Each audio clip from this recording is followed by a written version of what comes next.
P2B said that being on the opposition side in this country is not easy. You all thought it was a joke. Now, recently, P2B dropped a New Year's speech, and in that speech, he highlighted most of the issues and the irregularities that is going on in this country. And he didn't just mention them, he proffered solutions. He even advised Tinubu on what he should be doing so that he will get to those issues and solve them. And immediately he finished dropping that speech, 2 seconds, bang! It was just like the hell was let loose on APC. They were not happy at all. And immediately, they went forward and started threatening P2B, according to his tweet. In fact, very small car came on open television and was saying, P2B has crossed the line. And whatever he see, he should take. I was like, hold up, is this not a threat? But of course, it's coming from APC side, so you might not see much. But trust Nigerians, 2 seconds, the internet catch fire. Nigerians say Nehigaba, say nobody try anything for you. If not, they no go like waiting they go see. In fact, it was just like the last 2 videos I posted, where Magnus Abe said that as a politician, if you fire this first shot, you should be ready for counter shot. People gave vote to Felix Morka, APC, and every other person that was not happy with what P2B said. In fact, listen to Mama P first, and I'll be back. Peter B resemble Dele Faro to me for now. This Felix Morka, APC publicity secretary, you know the fear. People are not really rate us until that day come. We can't know get Nigeria whether now us have been out now. I'm not somebody to, to go on that offensive in that manner. But Mr. B has crossed the line so many times. And I think that at this point, he has coming to him whatever he gets, he needs to manage it. Hey, black man, when they talk, say Peter B has crossed the line. Peter B has crossed the line because he's reminding government their duty. He's reminding you troops that people are dying of hunger. That be the line when Peter B don't cross that when the pepper on for body. Una body of B. He never start to pepper una. He has crossed the line. You will manage him. The devil will manage you. You will manage you. You are trusting Peter B. I dare you people. We dare all of you for it. There needs to happen to that man here. That military, that police are going to take us. See, we dare you.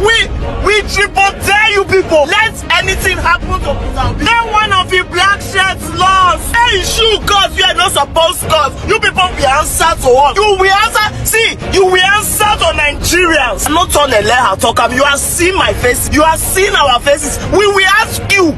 You go answer. See the worry now. Or good they kill now. Are you people mad? Look at how people are dying from stampede because of hunger. But no, Peter B is your problem. This guy came outside now. Police slap and hear they bleed. Peter B is your problem. What? Spit for the face. Go and manage him now. And the man you come and say now son do one. It's like people don't know we've been waiting. We are waiting. And whether they hide that for now, we are waiting. That great day is coming. It's coming. Not be content. It's coming.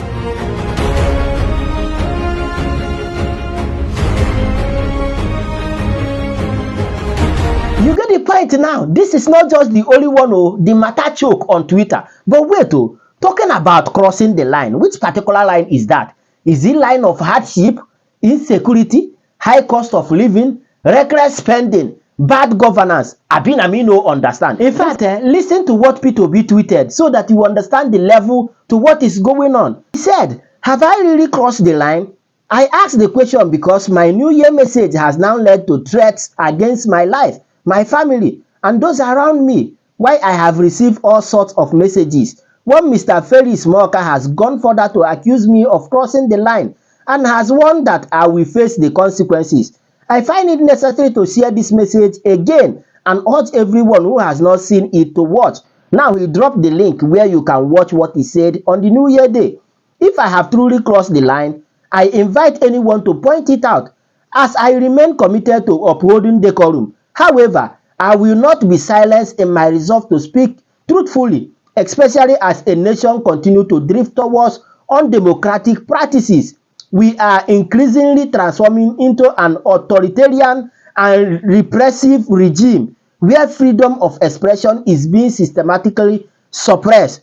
May God help us create a better, freer society for the sake of our children. P.O. Now, this is what is going on. And just like I said, which particular line is that? Because I don't understand. And again, what Felix Morka said on that open television, that P2B has crossed the line, and whatever he see, he should take.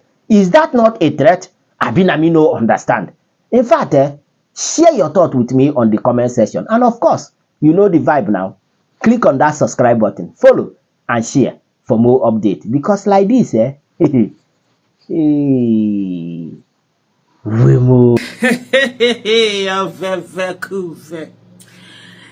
person here, Iruefi, he wrote his own, an episode.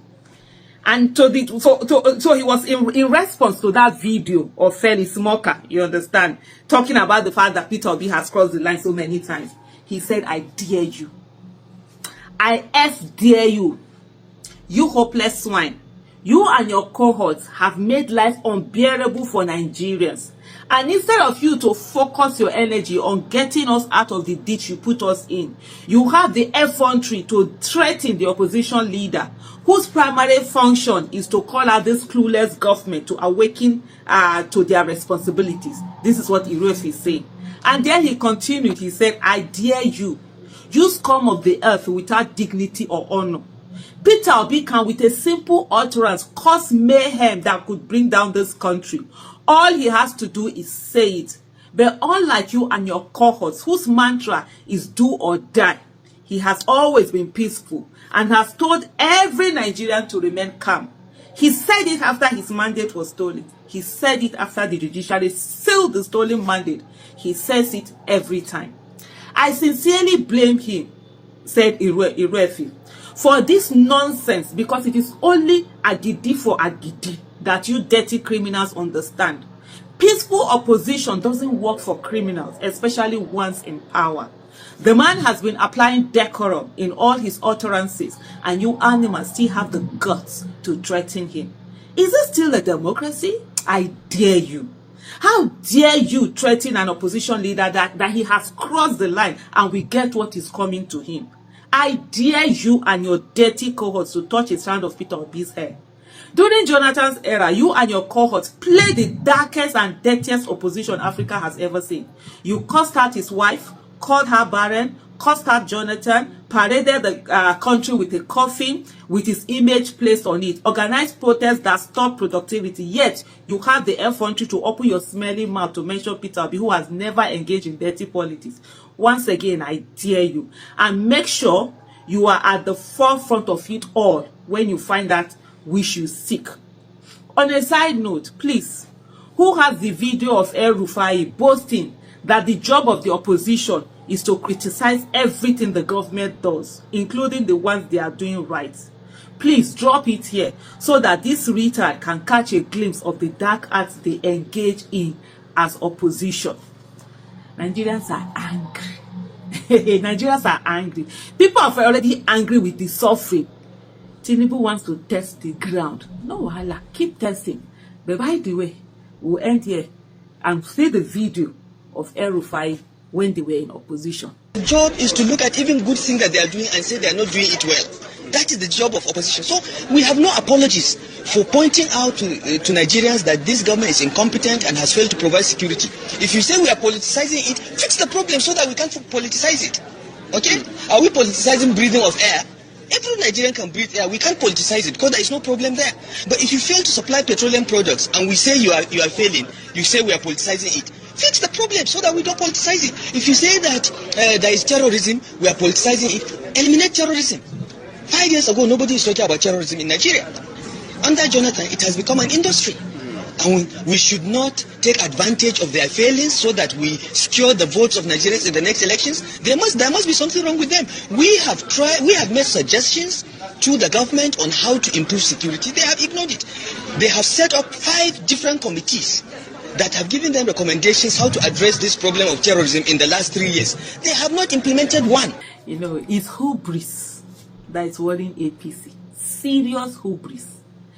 But we end this here. Recent comments made by the APC National Publicity Secretary, Felix Moka, during his weekend appearance on the Rise News, stating that the Labour Party leader Peter Obi has crossed the line on national issues so many times and that whatever he gets, he should manage it. Spokesperson of the Obedient Movement, Dr. Eunice Atanko, says the movement considers it a direct threat to Obi's life and a dangerous signal that Nigeria is descending into authoritarianism under the current APC administration. Well, also in a statement on his X account, Peter Obi said, quote, "We are increasingly transforming into an authoritarian and repressive regime where freedom of expression is being systematically suppressed," end quote. But the All Progressives Congress, in a reply on its X account, says the statement was being misconstrued. The APC wrote, quote, "After losing the argument, typical Obedients have resorted to spreading false and malicious information." This was what Morka said on Arise this week. Take a look. Shooting from the hip. He's not looking, he's not taking an aim. He just, shoots widely like, what we used to see in movies back in the day, in the Wild Wild West. He is not being rational. He's absolutely irrational in his thinking and in his public commentary for a man who was governor for 8 years, who left nothing to remember in Anambra State by way of a legacy or transformation. But all of a sudden, he served as governor 8 years. He didn't have the wisdom or the smarts to change Anambra State, to make Anambra the beacon, that example of, governance in the country. But then, he runs for president, in 2023. And then now, he didn't win. He's sulking. Rather than actually get a perspective and, figure out what he did to lose so he can do better in the future. He would think that he can bring down the government by simply, being maliciously deceptive. That is wrong. I'm not somebody to, to go on that offensive in that manner. But Mr. Obi has crossed the line so many times. And I think that at this point, he has coming to him whatever he gets, he needs to manage it. Well, joining us now is Honorable Ikenna Azomchine, former Labour Party governorship aspirant Anambra State. Thanks for joining us on Newsnight.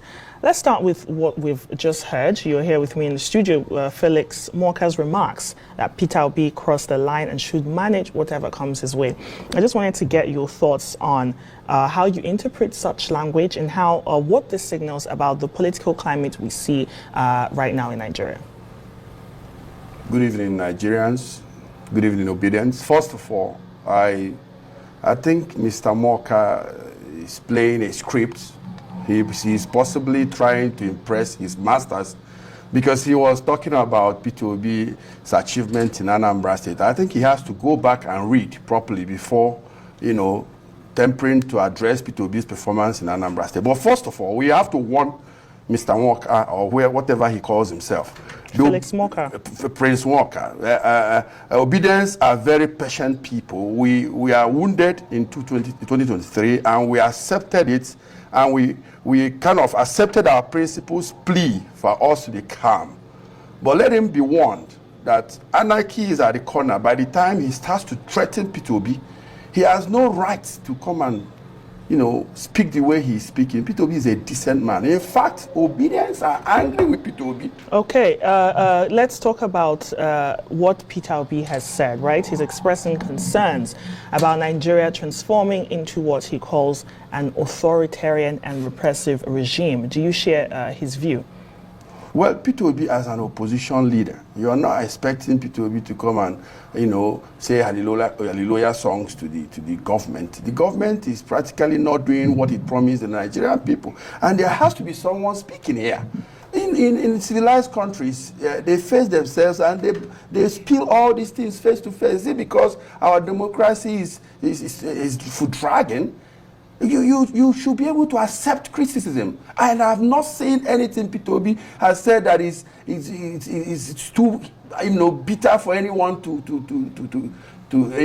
accommodate. Peter Obi has done a fantastic job of being an opposition with concern about the Nigerian people. We are calling on the APC government to call Prince Morka to order. He has to withdraw his statement. In fact, he should be arrested for threatening the opposition that he has crossed. Which line did he cross? We are telling the government what they ought to do for the Nigerian people to leave. People are dying of stampede. People are hungry. The transportation system is not working. Bad roads everywhere. The hospitals have no equipment. So what else do you expect Mr. Peter Obi to say? We are even not happy. The Obedience are not happy with Peter Obi that is not doing enough.